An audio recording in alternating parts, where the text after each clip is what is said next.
We want migrants to be able to move in a safe, orderly, and dignified way. And we want governments to be able to manage migration much more humanely and responsibly than in the past.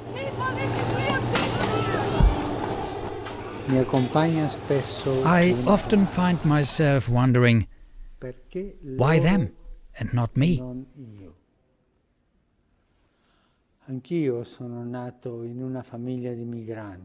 I myself was born in a family of migrants. My father, my grandparents, like many other Italians, left for Argentina and met the fate of those who are left with nothing.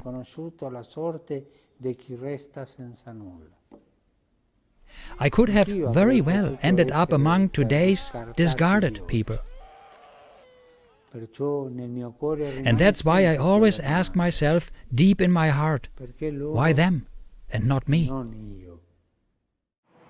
On July 18th and 19th at the UN Geneva, the International Organization for Migration IOM offered this workshop entitled International Dialogue on Migration 2017, a platform to discuss and analyze migrants' vulnerabilities and capacities.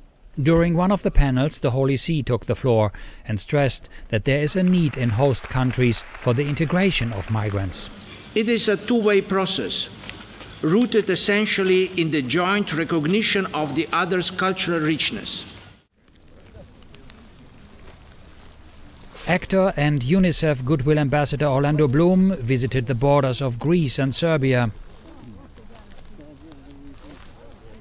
I feel very privileged to have really had the chance to see a lot of what's been unfolding here, and I'm quite shocked and I'm quite disturbed, and they're in desperate need of our help, of our assistance.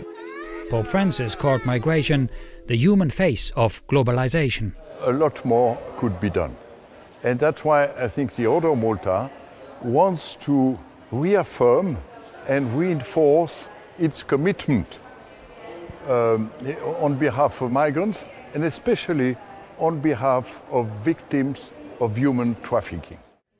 What the Catholic Church certainly can do is to promote the public perception of migration, the phenomenon of migration. We have to stay behind, let's say, 4 rules of the Catholic Church. First is to welcome. Second thing would be to promote. Third thing would be protect. And the last thing would be to integrate, which does not mean assimilate, but to make them our brothers. The Holy See brought attention to an often overlooked reality, the important relationship between a migrant and his or her family. The family dimension needs to be taken into account, thus making migration a more positive experience for everybody. In fact, the family truly is the foundation upon which a stable society, culture, and economic situation can flourish, and it's central in achieving Sustainable Development Goals to establishing peaceful and inclusive societies for sustainable development. IKEA's largest Chinese supplier of paper pallets reunites migrant workers from different provinces of the country with their children by providing housing for them. Even though these are not workers from foreign countries, this is a role model of integration of migrant workers' families. The Holy Father encouraged a culture of encounter as the only culture capable of building a better, more just and fraternal world. If you have not only one perspective but another one, all of a sudden you discover that actually the world is much more interesting when you have more than one perspective. The overall objective of this workshop was to address all aspects of migrants in vulnerable situations and challenges involved, and in Pope Francis' words, to resist attempts to impose uniformity and instead embrace diversity. I would say a very simple word. Don't get used to the sufferings of your neighbor.